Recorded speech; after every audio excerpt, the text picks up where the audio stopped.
خۆشە؟ نە کە زۆر جیاوازی. دوو خەبەری خۆشم پێ بووە. یا ئەڵڵا خێر یەکەمیانەوەی هەلەم ڕوابوون بە جمهوری ڕیال مەدرید. لەوەرە باچەکەم دەریا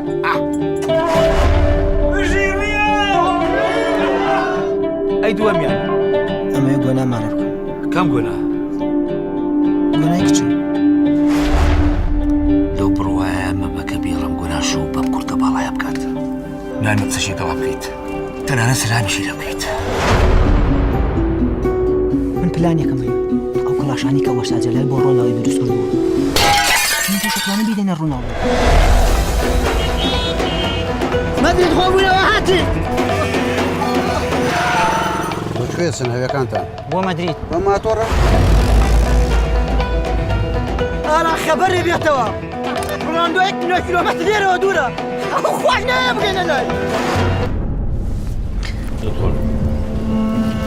توصلون بالسلامة المدريد. ئەگەو لێبێ هیچ ترسێک لە نەدەیەگی ناخن کەمە خەمە نەبێ بەگەشتێن لای ڕۆناڵدۆ لێدەم.